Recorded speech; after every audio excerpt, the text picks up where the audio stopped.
नमस्कार, स्वागत है आपका न्यूज इंडिया में। मैं हूं आपके साथ उमंग माथुर और आप देख रहे हैं अपना उत्तराखंड। आइए बुलेटिन की शुरुआत करते हैं उत्तराखंड की कुछ प्रमुख खबरों के साथ। उत्तराखंड में मौसम विभाग ने भारी बारिश का अलर्ट जारी किया है। मौसम विभाग के अनुसार अगले 48 घंटों में राजधानी देहरादून के अलावा पौड़ी और नैनीताल जिले में कहीं न कहीं भारी से बहुत भारी बारिश के आसार हैं। टिहरी, चंपावत और पिथौरागढ़ में भी भारी बारिश की संभावना है। भारी बारिश की संभावनाओं को देखते हुए मौसम विभाग ने रेड अलर्ट जारी किया है। मौसम विभाग के निदेशक विक्रम सिंह के मुताबिक अगले 48 घंटे में राज्य के मैदानी क्षेत्रों में 50 से 60 किलोमीटर प्रति घंटे की रफ्तार से तेज हवाएं चल सकती हैं, जबकि नैनीताल, बागेश्वर और पिथौरागढ़ जैसे जिलों में कहीं कहीं भारी बारिश की भी संभावना है। कुछ इलाकों में तेज गर्जना के साथ बौछारें पड़ने और आकाशीय बिजली गिरने की भी संभावना है।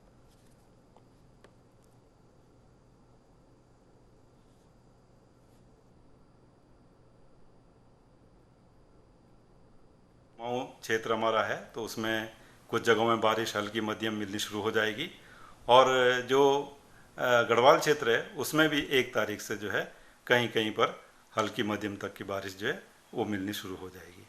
फिर जब 2 जुलाई की बात करेंगे, 2 जुलाई को जाएंगे तो जो बारिश है उसमें बढ़ोतरी होगी और मैं ये कहूँगा कि अधिकांश जगहों में 2 तारीख में जुलाई में वो आपको बारिश देखने को मिलेगी हल्की से मध्यम। और साथ में जो भारी वर्षा है तो वो भी एका दुक्का जगहों में, जैसे कि आप ये कह सकते हैं जो कुमाऊं रीजन के डिस्ट्रिक्ट है उनमें, और फिर गढ़वाल रीजन की बात करें तो उसमें देहरादून है, टेहरी है, पौड़ी है, तो इनमें भी एका दुक्का जगहों में भारी बारिश 2 तारीख को देखने को मिलेगी। तो इस खबर में ज्यादा जानकारी के लिए राजधानी देहरादून से संवाददाता प्रियंका जगूरी हमारे साथ फोन लाइन पे जुड़ चुकी हैं। प्रियंका, जानना चाहेंगे आपसे कि एक लंबे समय से हम ये मान सकते हैं कि उत्तराखंड निवासी गर्मी की मार झेल रहे थे और बारिश की हम कह सकते हैं कि आस उन्होंने लगा रखी थी। तो वहीं अब मौसम विभाग के अनुसार बारिश उत्तराखंड में अब आने वाली और कहीं कहीं तो भारी बारिश की भी चेतावनी मौसम विभाग ने दी है और रेड अलर्ट भी घोषित किया है। क्या कुछ कहना चाहेंगी? बिल्कुल उमंग, इन दिनों अगर बात की जाए मौसम की तो मौसम तपती जो गर्मी की है वो देखने को मिल रही है। पहाड़ से लेकर मैदानी क्षेत्रों में जो उमस भरी गर्मी है वो पड़ रही है। यहाँ तक कि जो लोग हैं इससे कहीं ना कहीं परेशान है। लू जैसी बीमारियों में भी बढ़ती गर्मी के कारण दस्तक दी है।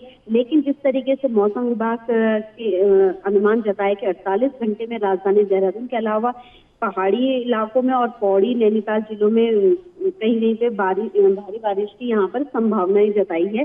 इसके साथ ही टिहरी, चंपावत और पिथौरागढ़ में भी मौसम विभाग की ओर से भारी बारिश की चेतावनी जताई है। एक रेड अलर्ट भी मौसम विभाग ने यहाँ पर दिया है प्रदेश में, क्योंकि जिस तरीके से अभी कई दिनों से मौसम गर्मी की तपिश देखने को मिल रही है, तो कहीं ना कहीं अब जिस तरीके से 48 घंटे का रेड अलर्ट मौसम विभाग की ओर से दिया गया है, इसमें कहीं ना कहीं सतर्क रहने की जरूरत तो है। लेकिन उम्मीद ये भी है कि अगर मौसम बदलेगा तो जो उमस भरी गर्मी है और जो गर्मी पड़ रही है उससे लोगों को राहत मिलेगी।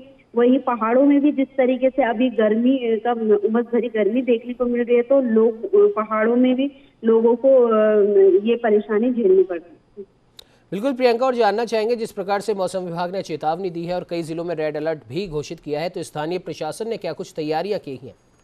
बिल्कुल, जिस तरीके से मानसून आता है तो सरकार की तैयारियां दुरुस्त रहती है। हालांकि जिस तरीके से कई बार रोड ब्लॉक, भूस्खलन जैसी घटनाएं सामने जरूर आती है, क्योंकि भारी बारिश के चलते यहाँ पर नदियां जो होती है वो उफान पे होती है और कई जगह जो है बाढ़ जैसे हालात भी होने देखने को मिलते हैं। और जिस तरीके से अभी 48 घंटे का रेड अलर्ट जारी करा है, तो ऐसे में सरकार और प्रशासन पूरी तरीके से मुस्तैद है। जो काफी संवेदनशील जो इलाके हैं, जिस तरीके से पहाड़ी क्षेत्र है जहां अक्सर रोड ब्लॉक होने की घटनाएं सामने आती है, तो ऐसी जगहों पर सरकार या प्रशासन जो है वो निगरानी बनाए हुए है, तैयारी मुस्तैद है, ताकि लोगों को किसी तरीके की परेशानी ना आए बारिश के कारण। तो इस तरीके से अब सरकार ने भी अपनी तैयारियां दुरुस्त कर ली। बिल्कुल प्रियंका, इस खबर पे तमाम जानकारी देने के लिए आपका बहुत बहुत धन्यवाद।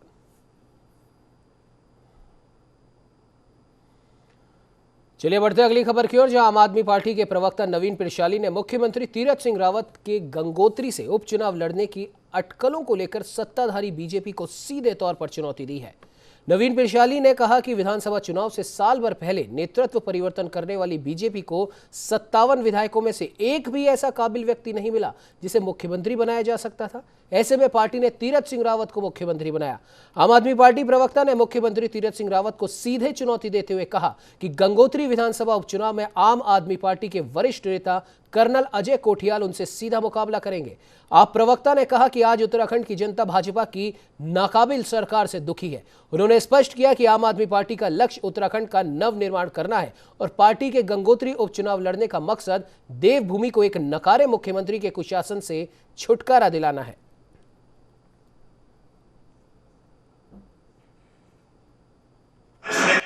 मुख्यमंत्री तीरथ सिंह रावत जी का विधानसभा सदस्य निर्वाचित होने का समय निकलता जा रहा है। भारतीय जनता पार्टी पूरी तरह से स्थितियों को बुझा के रख रही है। भारतीय जनता पार्टी के इस टाल मटोल के रवैये से लगता है कि उन्होंने अपनी हार स्वीकार कर ली है। आम आदमी पार्टी तीरथ रावत जी को चुनौती देती है जो गंगोत्री उपचुनाव लड़ने का साहस दिखाए, क्योंकि मुख्यमंत्री तीरथ रावत अभी तक उपचुनाव लड़ने का साहस नहीं दिखा पा रहे हैं। देखिए,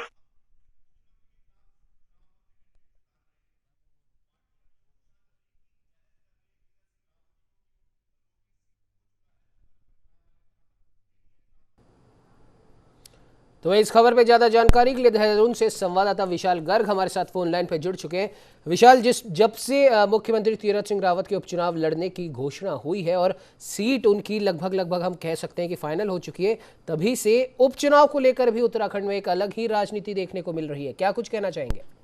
बिल्कुल उमंग, क्योंकि देखिए जिस तरह से कहा जा रहा है और सूत्रों की माने तो क्योंकि गंगोत्री सीट से जो मुख्यमंत्री तीरथ सिंह रावत है वो चुनाव लड़ सकते हैं, ऐसा सूत्रों का मानना है और सूत्रों का कहना है। तो कहीं ना कहीं कहा जा सकता है कि जब मुख्यमंत्री चुनाव लड़ेंगे तो बाकायदा अलग अलग जो पार्टियां हैं वो भी अपने अपने जो बड़े नेता हैं उनको उनके सामने उतारना चाह रही है। ऐसे में आम आदमी पार्टी ने भी कह दिया है कि उनकी तरफ से अजय कर्नल कोठियाल लड़ेंगे, क्योंकि अजय कर्नल कोठियाल को भी काफी लंबा अनुभव जो है वो इस क्षेत्र में रहा है और काफी लोगों से उनको भी सपोर्ट मिलता रहा है।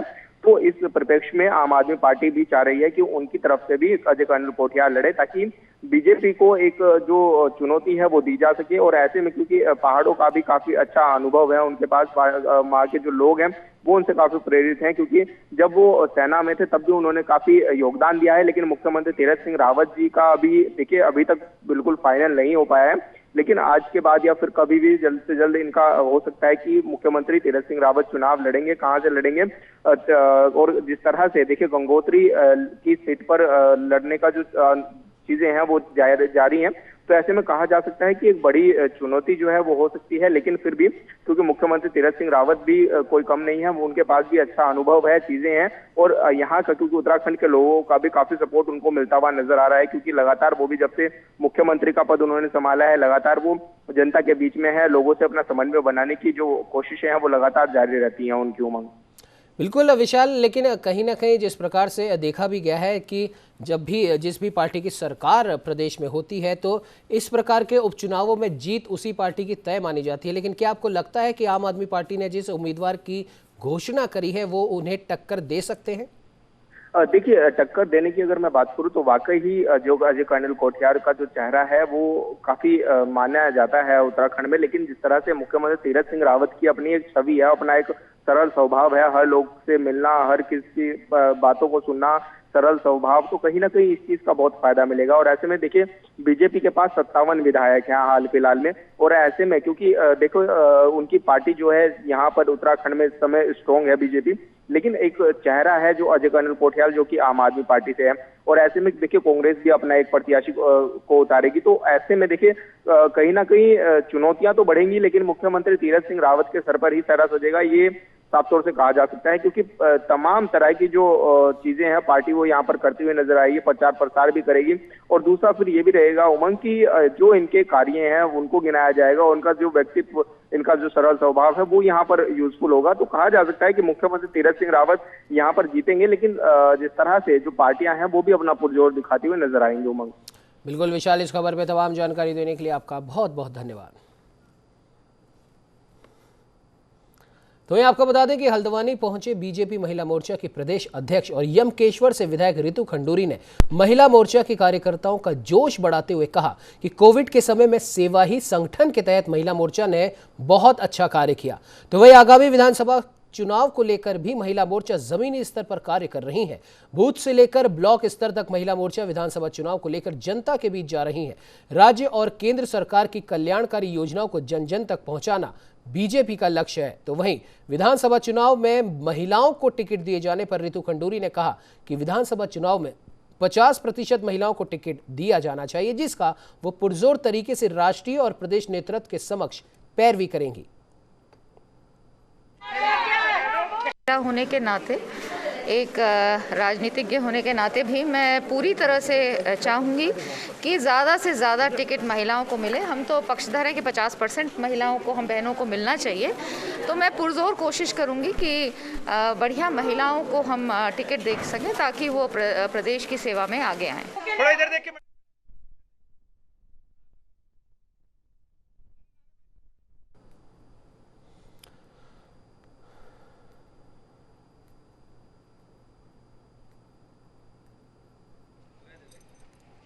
तो ये आपको बता दें, खबर हल्द्वानी से है, जहां बीजेपी महिला मोर्चा की प्रदेश अध्यक्ष रितु खंडूरी हल्द्वानी पहुंची, जहां उन्होंने महिला मोर्चा के कार्यकर्ताओं का उत्साहवर्धन किया और साथ ही साथ उन्होंने ये भी कहा कि विधानसभा चुनाव में महिलाओं को 50% हिस्सेदारी देनी चाहिए और इस बाबत वो केंद्र और राज्य स्तर पर अपनी बात रख भी चुकी हैं। साथ ही साथ उन्होंने कहा कि कोविड महामारी के कठिन दौर में बीजेपी के महिला मोर्चा के कार्यकर्ताओं ने लगातार जनता का साथ दिया है और आने वाले विधानसभा चुनावों में भी वो प्रदेश स्तर पर काफ़ी कुछ तैयारियां उनकी हो चुकी हैं विधानसभा चुनावों को लेकर और जीत का भरोसा उन्होंने दिलाया। तो वह इस खबर पे ज्यादा जानकारी के लिए हमारे साथ संवाददाता मुकेश सक्सेना फोन लाइन पे जुड़ चुके हैं। मुकेश, जानना चाहेंगे क्या कुछ अपडेट है इस खबर को लेकर? उमंग, बात कर रहे हैं जो महिला मोर्चा के अध्यक्ष आज हल्द्वानी पहुंची, उनका महिला द्वारा स्वागत किया गया भारी फुलमालाओं के साथ ही उनके साथ बैठक की महिलाओं के साथ बीजेपी जो महिला मोर्चा की है और उन्होंने 2022 का चुनाव को लेकर तैयारी पर पूरी जोर शोर पर चल रही है। नैनीताल का दौरा किया, आज हल्द्वानी दौरा था और आज महिलाओं के साथ उन्होंने काफी बैठक की। 1 घंटे बैठक के बाद उन्होंने 2022 के चुनाव को लेकर काफी तैयारी की और उनका ये भी उन्होंने साफ कहना है कि 50% महिलाओं को टिकट मिलना चाहिए बीजेपी से, ताकि हमारी बीजेपी की टीम मजबूत हो। उमंग, बिल्कुल मुकेश, जानना चाहेंगे जिस प्रकार से रितु खंडूरी ने भी कहा कि आने वाले विधानसभा चुनाव में महिलाओं की हिस्सेदारी 50% रहनी चाहिए और इस बाबत उन्होंने न सिर्फ केंद्रीय नेतृत्व को बल्कि राज्य स्तरीय नेतृत्व को भी इस बारे में अवगत कराया। इसको लेकर क्या कुछ कहना चाहेंगे? बिल्कुल वांगा, अगर बात करो जिससे उन्होंने 50% महिलाओं की बीजेपी से दावा किया कि टिकट मिलना चाहिए, इससे बीजेपी की जो महिला मोर्चा की टीम है वो मजबूत होगी और ब्लॉक जो टीम है वही मजबूत होगी। ब्लॉक के भी चुनाव नजदीक है और 2022 के चुनाव लोकसभा विधानसभा के मजबूत करीब आ चुके हैं। इसको लेकर काफी लंबे से उन्होंने बीजेपी के महिलाओं के साथ बैठक की है और अब उनका साफ कहना है कि हमारी बीजेपी टीम मजबूत है और बीजेपी फुल बहुमत से उत्तराखंड सरकार फिर दोबारा बनाएगी। जी बिल्कुल मुकेश, इस खबर पे तमाम जानकारी देने के लिए आपका बहुत बहुत धन्यवाद।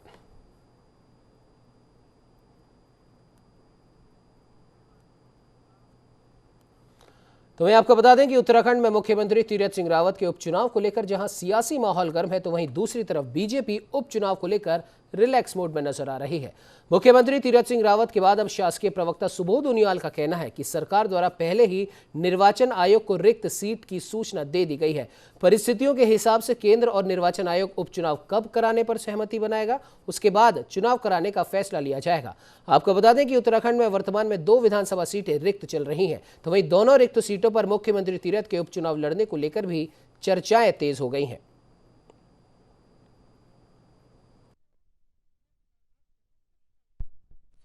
का काम होता है रिक्ति की सूचना चुनाव आयोग को भेजना और सरकार काफी पूर्व में चुनाव आयोग को रिक्ति की सूचना भेज चुकी है।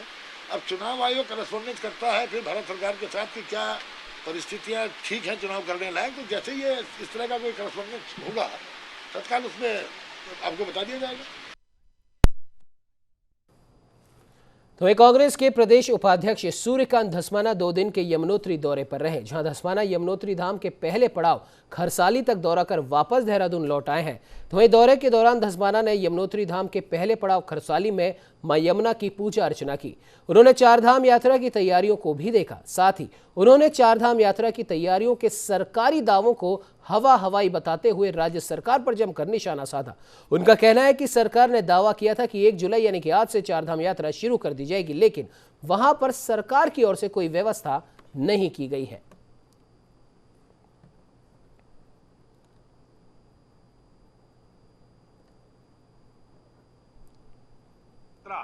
जो कुंभ के बाद होनी थी और कुंभ का जो तजुर्बा हमारे पास है, जिस प्रकार से कुंभ में फर्जीवाड़ा हुआ और जिस प्रकार कुंभ से सुपर स्प्रेडर कुंभ को माना गया, तो हमने कहा चारधाम यात्रा भी देख लेते हैं। तो हम पहुंचे और पहुंच करके जो मैंने देखा मैं आश्चर्यचकित हो गया। सरकार तो कह रही थी कि हाई कोर्ट के आदेश के बावजूद हम यात्रा करेंगे, लेकिन वहां पर जो स्थितियां हैं, यमुनोत्री में पहुंचा और पता लगा कि साहब वहाँ तो 4 सिपाही लगे हुए हैं जो कह रहे हैं कि आप यात्रा नहीं कर सकते।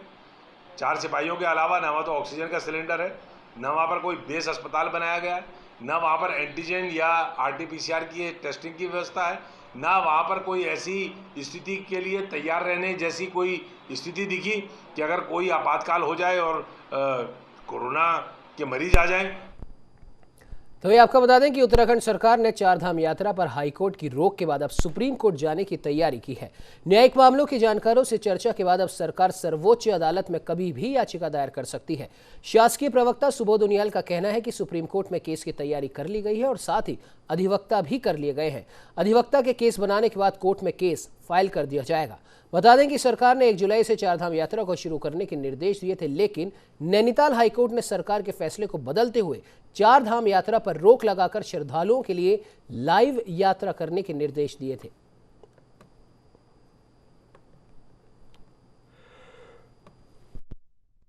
सुप्रीम कोर्ट में ऐसा नहीं होता है कि आप खड़े हो गए सुप्रीम कोर्ट में। केस की तैयारियां हो रही हैं कि सुप्रीम कोर्ट में अधिवक्ता कर दिया गया है, अधिवक्ता केस बना रहा है, केस बनाने के बाद फाइल करेगा। कब तक फाइल करने की उम्मीद है? मैं समझता हूँ आजकल में हो जाना चाहिए। तो वहीं एक तरफ केंद्र सरकार राज्यों के जरिए कोरोना टीकाकरण अभियान में तेजी लाने के तमाम कदम उठा रही है, तो वहीं जिले में टीके का संकट खड़ा हो गया है।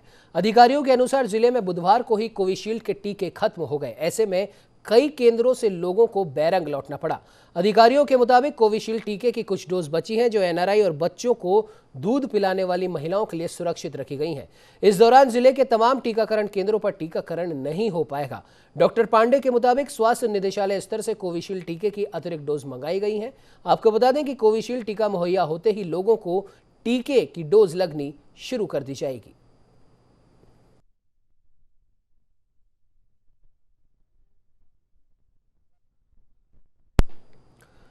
तो वहीं खिलाड़ियों की प्रतिभाओं को राष्ट्रीय स्तर पर निखारने के लिए खेल विभाग की ओर से पौड़ी के कंडोलिया स्थित इंडोर स्टेडियम परिसर में लॉन टेनिस का कोर्ट बनाया जा रहा है। करीब 4 करोड़ 50 लाख की लागत से इंडोर स्टेडियम में ये कार्य किए जा रहे हैं, जिसके अंतर्गत लॉन टेनिस कोर्ट को महज 6 महीने में तैयार करने की कार्य योजना है, जिसका कार्य प्रारंभ किया जा चुका है। जिला खेल अधिकारी अरुण बंग्याल ने बताया कि 4.5 करोड़ की लागत से इंडोर स्टेडियम में होने वाले कार्यों में से बनाए जा रहे इस लॉन टेनिस कोर्ट को राष्ट्रीय और अंतर्राष्ट्रीय स्तर पर प्रतिभाएं निखारने के काम में लिया जाएगा।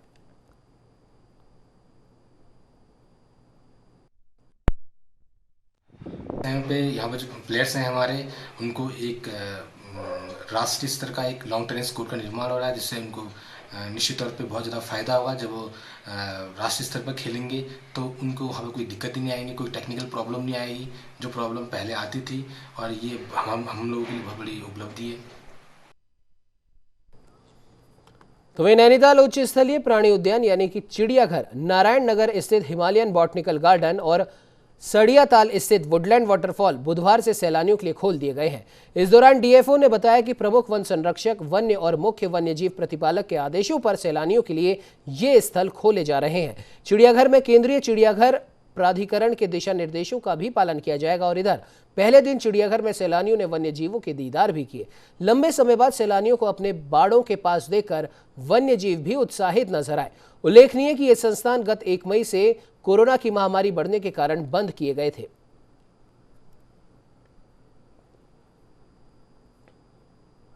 दोबारा कोविड का वेव के हिसाब से एकदम अचानक चिड़ियाघर बंद करना पड़ा। सेंट्रल अथॉरिटी से आदेश आया था, मई 1 से बंद था और आज से पर्यटकों के लिए, टूरिस्ट के लिए चिड़ियाघर खुला। तो आज अभी तक लगभग 300 पर्यटक आ चुका है। इस बार स्पेशली केयर किया था जानवरों को, क्योंकि ये टूरिस्ट न होने के कारण ये कोविड का सारी नियम पालन करते हुए, और वैसा भी अलग अलग चिड़ियाघर में ये कार्निवोर्स को या टाइगर को या लायन को कोविड हो गया, वैसा भी न्यूज़ आ गया। सो हाइपर अलर्ट था, तो कोविड का सारी नियम का अनुपालन किया और 2 वेटरनरी डॉक्टर्स है, उसके अंदर हम सारी। तो वहीं उत्तराखंड में कोरोना के साथ साथ अब राजनीति भी जोरों पर है, जहां विपक्ष कोरोना को लेकर लगातार सरकार को घेरने का काम कर रहा है। तो वहीं शासकीय प्रवक्ता सुबोध उनियाल का कहना है कि विपक्ष का काम हमेशा से ही बयानबाजी करना है और आरोप लगाना है। सुबोध उनियाल का कहना है कि कोरोना महामारी के इस दौर में भी विपक्ष संयम बनाने के बजाय राजनीति से बाज नहीं आ रहा। शासकीय प्रवक्ता ने कांग्रेस की मानसिकता पर सवाल उठाते हुए कहा कि राजनीतिक पार्टियों का काम है कि जनता की सेवा करे, लेकिन कांग्रेस ने कोविड-19 में भी राजनीति करना नहीं छोड़ा, जो उनकी छोटी मानसिकता को दर्शाता है। इसको केवल आरोप लगाने के अलावा कोई काम नहीं रह गया। और मैंने 50 बार कहा कि आज कोविड जैसी स्थिति को में हमको बजाय इसका राजनीतिकरण करने का, राजनीतिक दलों का धर्म है जनता की सेवा करना, वो चाहे सत्ता पक्ष हो या विपक्ष हो। लेकिन जिस तरह से कांग्रेस ने इस कोविड का राजनीतिकरण करने का प्रयास किया, ये कांग्रेस की एक छोटी मानसिकता का प्रदर्शित करता है। आज जो आपने अभी बात कही, 750 की एक संख्या हमने सीमित कर दी है चारों धामों को मिला के। और जब बताया कि आरटीपीसीआर, एंटीजन या रैपिड टेस्ट की कंपल्सन है कि उसके नेगेटिव होने बिना किसी को दर्शन नहीं कराए जाएंगे, 30 पुरोहितों को वैक्सीनेट करने का निर्णय ले लिया, तो इसके बाद तो वैसे भी कोई संभावना किसी आदमी के संक्रमित होने की नहीं बनती। इस बुलेटिन में फिलहाल इतना ही। देश दुनिया की तमाम खबरों को जानने के लिए आप बने रहिए हमारे साथ और देखते रहिए न्यूज़ इंडिया।